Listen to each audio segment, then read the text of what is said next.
বিশেষ সভাতে আলোচনা করেছেন বিশিষ্ট বক্তাগণ এবং সুধীর শত্রুমণ্ডলী, ভাইয়েরা, বোনেরা এবং বন্ধুগণ। আমি প্রথমেই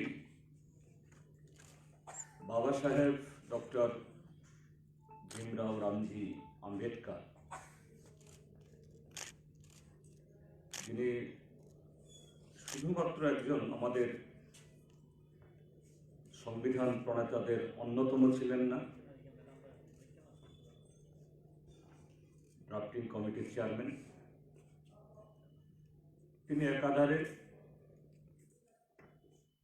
একজন অর্থনীতিবিদ, সমাজ সংস্কারক এবং অবশ্যই সেই স্বাধীনতার সেই সময়েতে উঠালগ্নে ওই সময়কালে এদেশের প্রাজ্ঞ রাজনীতিবিদদের মধ্যে অন্যতম।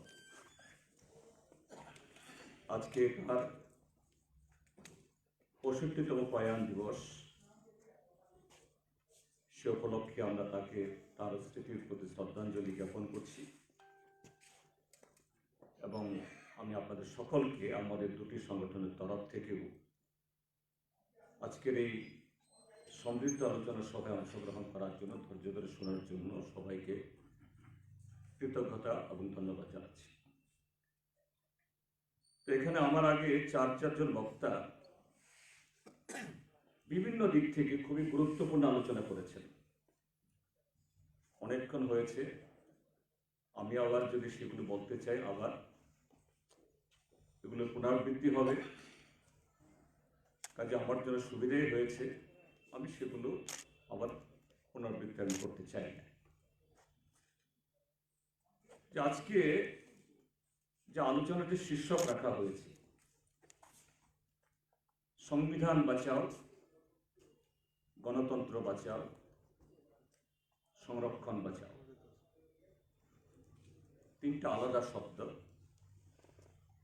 আমার আগের বক্তারাও খুব সুন্দর ব্যাখ্যা করেছেন।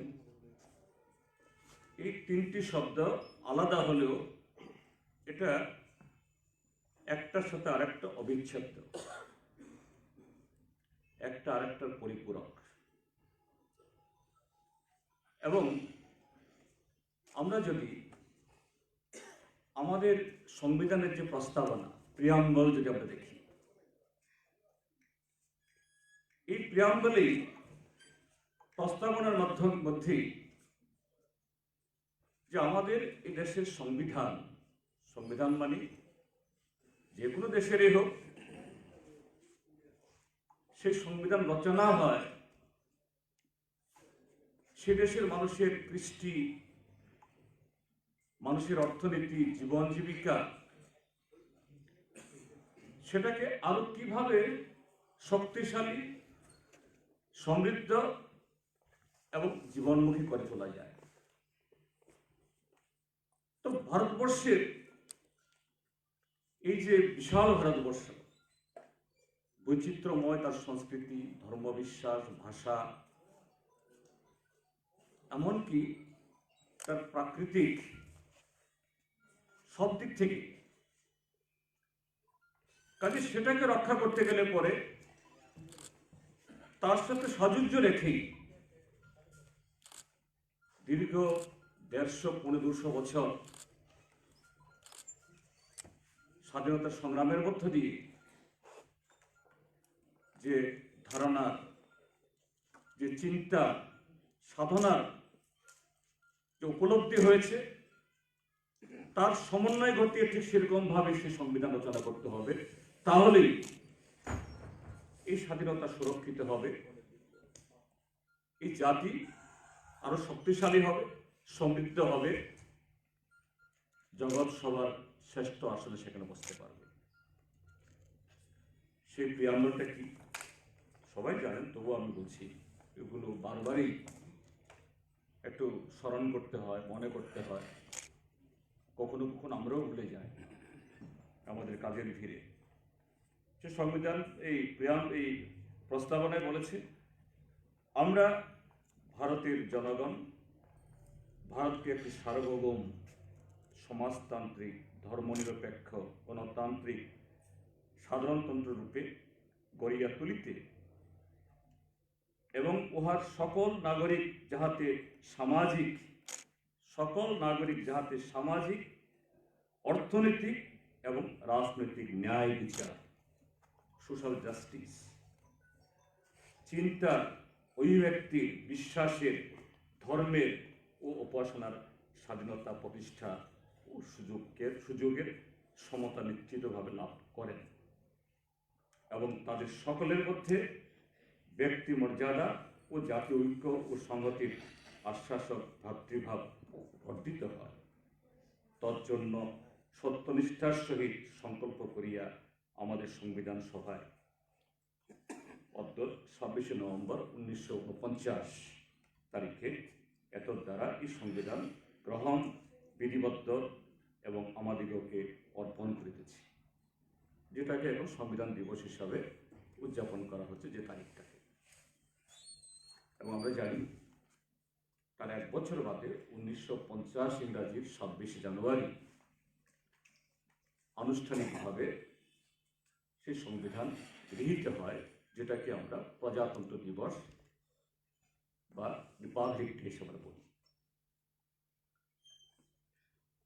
তো আজকে এই যে সমাজের বিভিন্ন অংশের মানুষের তাদের অর্থনৈতিক অধিকার, রাজনৈতিক ন্যায় বিচার, এগুলো আজকে বুলণ্ঠিত। আমরা আজকে ত্রিপুরাকে দেখছি যে নির্বাচন কমিশন, একটু আগে সুভাষবাবু বলেছেন যে রাজনৈতিক সাম্য বলতে খুব শুনতে খুব ভালো শোনায়। রাষ্ট্রপতিরও 1 ভোট, রিক্সাওয়ালারও 1 ভোট, মুকেশ আম্বানিরও 1 ভোট, আর ফুটপাথে যিনি চা বিক্রি করেন 1 ভোট, মানে সবাই সমান। তার জন্য একটা স্বাধীন এরকম একটা নির্বাচন কমিশন, তারা এই নির্বাচন পরিচালনার দায়িত্বে। কিন্তু আমরা কি দেখছি, যদিও একজন রাষ্ট্রপতি যে কোনো লোকই রাষ্ট্রপতি হতে পারেন না, একটা বুর্জোয়া দল তারা যেরকম ভাবে তার প্রার্থীর পক্ষে বা দলের পক্ষে ভোট টানার জন্য ভোটারদেরকে প্রভাবিত করতে পারেন, একটা যারা মেহনতি অংশের মানুষ, শ্রমিক কৃষকদের নিয়ে লড়াই করেন, তাদের অধিকারে লড়াই করেন, আমি কমিউনিস্ট পার্টির কথাই বলতে পারি।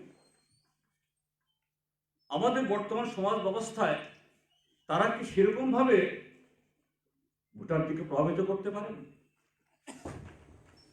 না। আমরা ত্রিপুরাকেই দেখেছি কদিন আগে, এখনো আমাদের মনে আছে 2018 বামপন্থী ফ্রন্ট সরকার 25টা বছর সমস্ত সীমাবদ্ধতা, সমস্ত ধরনের যে প্রতিকূলতা, এটাকে মোকাবেলা করে যা এই দেশের বুর্জোয়া সরকার, তারও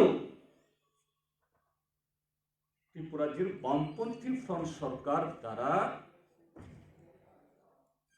সংখ্যাগরিষ্ঠ সমাজের পিছিয়ে পড়া দুর্বলতর অংশের মানুষের জন্য যে সমস্ত কর্মসূচি তার রূপায়ণে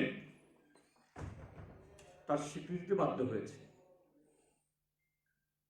এবং যা ভারত সরকারের হিউম্যান ডেভেলপমেন্ট ইন্ডেক্স মানব উন্নয়ন সূচকে সরকারিভাবে এটা স্বীকৃত হয়েছে। সেটাই তো যে বামপন্থী ফ্রন্ট সরকার এই সীমাবদ্ধতার মধ্যেও যে সম্পদের সর্বোচ্চ সদ্ব্যবহার করার মধ্য দিয়ে সংবিধান যে ন্যায় বিচার,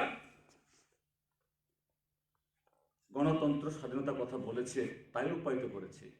কিন্তু গত ভোটে আমরা আমাদের এত ভালো কাজের মধ্য দিয়ে কি জনগণকে প্রভাবিত করতে পেরেছি? আমরা পারি। কোত্থেকে আসলো একজন দেউদর, যে পার্টি তার আগে 2 বছর আগেও এই পার্টির নাম এই রাজ্যের 80% নাম কেউ জানতো না।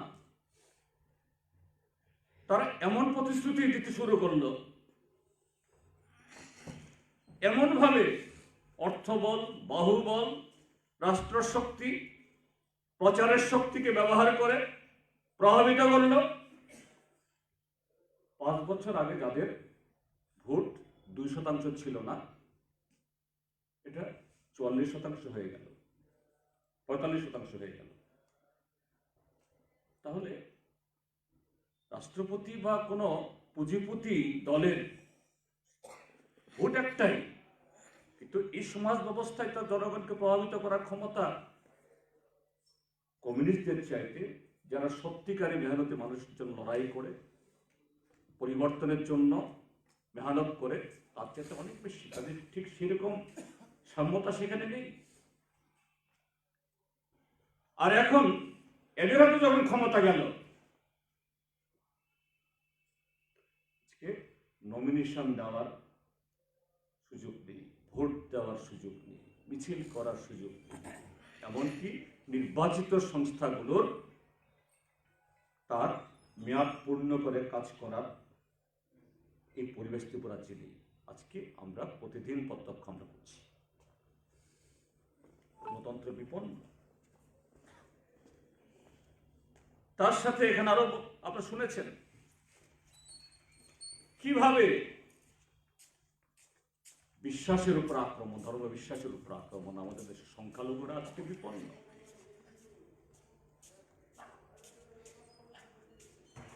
পিছিয়ে পড়া অংশের মানুষ প্রায় প্রতিদিন এরকম 2-4টা খবর, এগুলিতে অসংখ্য ঘটনা হয়, কিন্তু পত্রিকায় হয়তো ছিটে ফোটা 2-1টা উঠে। আজকে উঠেছে রাজস্থানের এক জায়গায় একজন দলিত, তার সারনেম মানে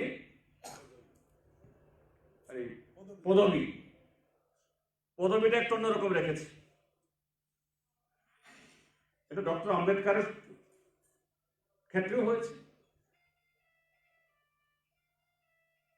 আম্বেদকরের আসল যে পদবি ছিল পিতৃপদত্ত বা তার এই সাকপাল, কিন্তু তার বাবা ওনাকে স্কুলে ভর্তি করানোর সময়তে তারা যে এলাকা থেকে এসেছে, আম্বাদায়ক মতো জায়গা, কাজে আম্বাদায়কের লোক আম্বাদায়িকা, আর তার প্রতি মুগ্ধ হয়ে তার স্কুলের ব্রাহ্মণ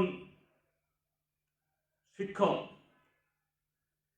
ব্রাহ্মণ হলেই সব ব্রাহ্মণ তো নরেন্দ্র মোদী বা অমিত শাহ মতো হবে না, ওটাকে একটু সুন্দর করে আম্বেদকর রেখে দিয়েছেন। আম্বেদকর তার আসল টাইটেল না, আসল পদবি না। তো এরকমই হয়তোবা কোনো জায়গাতে বাসতি কোনো একটা জায়গায় বসবাস করে ওই নামে হয়তো দিয়েছে। কেন সেই নাম রাখলো, কেন পদবি রাখলো, তাকে পিটিয়ে আদামারা করে দেওয়া হয়েছে। এরকম বহু ঘটনা। তো এইভাবেই আজকে সংবিধান যে অধিকারগুলো দিয়েছে তার বিভিন্ন অনুচ্ছেদের মধ্যে দিয়ে, বিভিন্ন ছত্রের মধ্যে দিয়ে আজকে আক্রান্ত। ভোটের অধিকার আক্রান্ত, কথা বলা অধিকার আক্রান্ত, তার যে কাজের অধিকার আক্রান্ত, অর্থাৎ সংবিধান আজকে বিপন্ন। সংরক্ষণ কেন হয়েছে আমি এগুলো বলতে চাইছি না, সময় খুব কম অনেক হয়েছে। সংবিধান তো আমরা তপশিলি বা তপশিলি উপজাতিরা দাবি করেছি, বা কেউ আমাদেরকে দয়া করে এই সংরক্ষণ দিয়েছেন তা নয়। যদিও সংরক্ষণ দেওয়ার কারণে তার বিরুদ্ধে বা এটার বিরুদ্ধে নেতিবাচক প্রচার যত, বাস্তবে তার চেহারা কি? আমার আগের বক্তারা বলেছেন, কমরেড সুধন এবং কমরেড আচারণ বর্মা দুজনেই বলেছেন যে আজকে উঁচু স্তর থেকে নিচু স্তর অব্দি বিভিন্ন রাজ্যের জনসংখ্যা অনুপাতে এই তার রিজার্ভেশনের পার্সেন্টেজ হয়। আমাদের রাজ্যে যেমন তফসিলি উপজাতি 31%, তফসিলি জাতি 17% জনসংখ্যা অনুপাতে, আর রাষ্ট্রীয় ক্ষেত্রেতে 7.5 এবং 15%। কিন্তু যে এই যে সংরক্ষণ বছর থাকার পরও তার কত পার্সেন্ট, 7.5-এর 3% ওটা এসটির ক্ষেত্রেতে, 15%-এর জায়গায় 8% ওনা এসসির ক্ষেত্রেতে, বিশেষ করে মাঝারি এবং উপরতলায়। তার ভিতরে নেতিবাচক প্রচার সব খেয়ে ফেলেছে। তো এটা আজকে তফসিলিরা দাবি করেছে, উপজাতিরা দাবি করেছে, পরবর্তী সময়তে ওবিসির দাবি যুক্ত হয়েছে, এবং 2019 সাল থেকে মোদী সরকার এসে যুক্ত করেছে ইকোনমিক ওয়ার্কার সেকশন ইডব্লিউএস আরো 10%। এটা কোনো অনুকম্পা না। এই সংবিধানই দেখেছে যদি হাজার বছর ধরে এই নিপীড়িত, বঞ্চিত, অবহেলিত এই অংশের মানুষ, তাদেরকে যদি সে ন্যায় না দেওয়া হয়, তাদের প্রতি যে অন্যায় হয়েছে তার সুবিচার করে তাদের যদি উপরে তোলা হয়, তাদের শেয়ার না দেওয়া হয়, তাহলে এই দেশ কাঙ্ক্ষিত জায়গায় পৌঁছতে পারবে না। তার জন্যই সংরক্ষণ হয়েছে।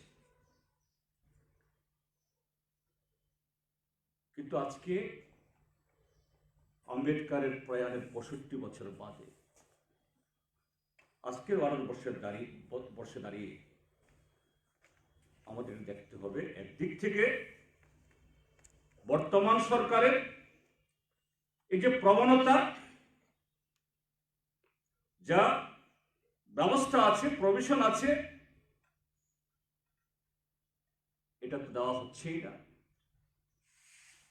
এগুলাকে কিভাবে ওই শ্রম আইন বাতিল করা, নতুন সংশোধন আনা, কৃষক এবং অন্যান্যদের বঞ্চিত করার জন্য নতুন নতুন বিল আনা, এগুলো তো হচ্ছে। এটা এক ধরনের বঞ্চনা, কিন্তু আরেক ধরনের বঞ্চনা আজকে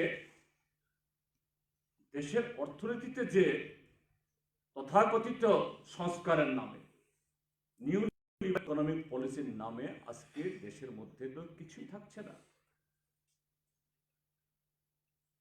কাজেই আমাদের লড়াই হবে সংবিধান বাঁচানোর জন্য, গণতন্ত্র বাঁচানোর জন্য, সংরক্ষণ রক্ষার জন্য। পাশাপাশি সুভাষবাবু খুব সুন্দরভাবে এখানে বলেছেন, গাছ এবং তার ফল মূল ডালাপালা বর্ণনা করেছেন। ডালাপালাগুলি হলো শাখা প্রশাখা, তার গণতন্ত্র, আর ফলমূল হলো এটা অধিকার। আজকের সরকার, মোদী সরকার পুরো গাছটাই উপরে চেষ্টা করছে। তো গাছটা যদি উপরে ফেলে, ফুলও হবে না, ফলও হবে না। আর এই যে গণতন্ত্রের কথা বলি আমরা, সমাজতন্ত্রের কথা বলি আমরা, এগুলো কিছুই থাকবে না। কাজেই আজকে আমাদের সে লড়াই হবে সংবিধান বাঁচানোর জন্য, গণতন্ত্র বাঁচানোর জন্য, সংরক্ষণ বাঁচানোর জন্য। তার সাথে দেশে এই আরএসএস বিজেপির হাত ধরে যে স্বৈরতন্ত্র কায়েম হচ্ছে, আধা ফিসিবাদী যুগ, এটা ক্রমশ আরো কট্টর ফিসিবাদী চেহারা লড়ছে, তার বিরুদ্ধে আমাদের ঐক্য, আমাদের লড়াইকে আরো মজবুত করতে হবে সমস্ত অংশ মানুষকে। আমরা দেখেছি যে আমাদের এই সমাজের কিছু কিছু মানুষ, যেহেতু বিজেপি দলের মধ্যে দুজন প্রধানমন্ত্রী আমরা দেখেছি, কেউ বলেন যে না, অটল বিহারী লিবারেল ছিলেন, কিন্তু নরেন্দ্র মোদী, তার সাকরে অমিত শাহ,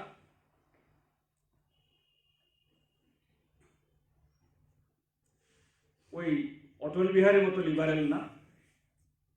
অটল বিহারী বাজপেয়ী রাজধর্মের কথা বলতেন, এদের রাজধর্ম বলতে কিছু নেই। অটল বিহারী বাজপেয়ীর সময়তে তিনি একটু লিবারেল ছিলেন, এটা তখনকার রাজনৈতিক পরিমণ্ডলের কারণে কেননা তখন এনডিএ 12 দলের এনডিএ বিজেপি এই রিলিজিয়ান পোলারাইজেশন করার মধ্য দিয়ে, ধর্মীয় যে পোলারাইজেশন করেছে সে দিয়ে বিজেপিকে ঠিক সে জায়গায় নিয়ে আসতে পারেনি। তিনি তার জন্য কাজ করেছেন, অটল বিহারী বাজপেয়ী এবং লালকৃষ্ণ আদবানীরা। তার উত্তরসূরি আজকে নরেন্দ্র মোদী, অমিত শাহরা, এবং সেটাকে ব্যবহার করে আজকে একটার পর একটা গণতন্ত্র বিরোধী, সংবিধান বিরোধী, দলিত, মাইনরিটি বিরোধী সে কাজ করছে। এবং আগামী দিন বিজেপি মানি তাকে সেটা করতে বাধ্য। কেন? আমরা ইতিমধ্যে ত্রিপুরা রাজ্যের মধ্যে এখানে বিজেপি সরকার হওয়ার সুবাদে গত প্রায় 3 বছর তাদের কার্যকলাপ দেখে আমরা প্রত্যক্ষ আমরা করছি যে বিজেপির যত মন্ডল, মোর্চা যাই থাক না কেন, আরএসএস হলো তার শেষ কথা। আরএসএস যদি তাকে সেই নির্দেশিকা না দেয়, অনুমতি না দেয়, পারমিশন না দেয়, তার মন্ডল বা যাই বলে তারা, এগুলো ছোট জগন্নাথ হলো, এর কোনো ভূমিকা নেই। সে আরএসএস, আমি আরএসএস এর তাদের যে ওথ, আরএসএস এর মেম্বার হলে পর তার যে ওথ মানে শপথ গ্রহণের একটা, যদিও আমি বাংলা করতে পারিনি, ইংরাজি আমি পরে শোনাই। মানে আরএসএস এই যারা দীক্ষিত হবে তাকে সেই স্বৈরাচারী, আধা ফেসিস্ট এবং ক্রমে ফেসিস্ট হওয়ার পথ ছাড়া তাকে অন্য পথে যাওয়ার কোনো সুযোগ নেই। সে ওটটা কি? সে ওট হলো before the all powerful god and my ancestors, সমস্ত ভগবান এবং আমার পূর্বপুরুষ তার নামে আমি শপথ করছি। I most solemnly take this oath, আমি আমার সমস্ত মানে প্রতিজ্ঞা আমি এই প্রতিজ্ঞা গ্রহণ করছি সমস্ত ইয়ে দিয়ে, that I become a member of the RSS in order to achieve all round greatness. আমি RSS এর মেম্বার হচ্ছি যে নিজেকে আরো শক্তিশালী, নিজেকে আরো সেরকমভাবে প্রয়োগ করার জন্য, of RSS of Bharatvarsha, by fostering the growth of my sacred Hindu religion, Hindu society and Hindu culture. আর তারা যে হিন্দুত্বের কথা বলে, হিন্দু বলে, এটা যে সাধারণ হিন্দু সনাতন ধর্মের থেকে আলাদা, ত্রিপুরার পাবলিককে এটা নতুন করে বোঝানোর কোনো দরকার নেই। আজ থেকে 3 বছর আগে হলে হয়তো বা একটু বুঝিয়ে বলতে হতো। তাদের হিন্দুত্ব আর আমাদের বাপ ঠাকুর দাদারা যে হিন্দুত্ব স্থাপন করেছেন এর সাথে কোনো মিল নেই। তাদের হিন্দুত্ব হলো ঘৃণা, হিংসা, আর যে মনুসংস্কৃতির কথা বলেছে সেখানে ব্রাহ্মণ ছাড়া বাকি 3টা যারা সংখ্যাগরিষ্ঠ তারা নিকৃষ্ট। এদের প্রতি কোনো অনুকম্পা, মায়া, মমতা, তাদের কোনো অধিকারের কথা, তাদের সেই চিন্তা ভাবনার মধ্যে নেই। এবং তারা বলছে যে Hindu religion, Hindu society and Hindu culture, I shall perform the work of this song, মানে সঙ্গ, honestly, selflessly, with my heart and soul, and I shall adhere to this goal all my life. Bharat মাতা কি জয়। এই যে ভারত মাতা কি জয়, এটা আমাদের স্বাধীনতা সংগ্রামীরা নেতাজি বা সুভাষ বসু বা মাতঙ্গিনী হাজরারা যে ভারত মাতা কথা বলেছেন, তাদের ভারত মাতাই ভারত মাতা। তো কাজেই আজকে এই আমরা যখন শ্রদ্ধা জ্ঞাপন করছি, শ্রদ্ধাঞ্জলি অর্পণ করছি ডক্টর বি.আর. আম্বেদকরকে, অবশ্যই সংবিধান রক্ষায়, গণতন্ত্র রক্ষায় এবং সংরক্ষণ রক্ষায় আমাদের লড়াই থাকবে। কিন্তু এই লড়াইয়ে যদি আরএসএস বিজেপির বিরুদ্ধে সর্বাত্মক লড়াইয়ে আমরা আরো বৃহত্তর অংশের মানুষ যারা তারাও আজকে যে পদদলিত, আক্রান্ত, এদেরকে যুক্ত না করতে পারি, তাহলে সংরক্ষণ থাকবে না। কারণ কাজ না থাকলে সংরক্ষণ থাকবে না। আজকে সবকিছু প্রাইভেটাইজড হয়ে যাচ্ছে। আপনার 100টা কাজ থাকলে না 50% কাজ দেবে। আপনার কাজ যদি জিরো হয়, জিরোর 50%ও জিরো, 1%ও জিরো, নাইও জিরো, তাই হচ্ছে। কাজেই আমার কথা বাড়াচ্ছি না। আমি আবারও সবাইকে ধন্যবাদ জানাবো। এই দুটি সংগঠন আজকে এখানে আমরা এই অনুষ্ঠান করতে পেরেছি। আলোচনা হয়েছিল এটা পাবলিক মিটিং করার জন্য। পাবলিক মিটিং হলে পরে পাবলিক মিটিং এর বক্তব্য এত ঘুরে ভেতরে ঢুকে করা যায় না। আমি না, শ্রোতা কম হবে, কিন্তু হোক, আমরা একটা আলোচনা সভায় আমরা করি। আমি মনে করি সেদিক থেকে আমরা যারাই শুনেছি সবাই সমৃদ্ধ হয়েছি এবং এটাকে আগামী দিন আমাদের লড়াই সংগ্রামে যাতে আমরা পুঁজি করতে পারি, তার জন্য সবাই সচেষ্ট হবেন এই আহ্বান রেখে আবারও আম্বেদকরের প্রতি শ্রদ্ধা জানিয়ে বক্তব্য শেষ করছি। সবাইকে নমস্কার।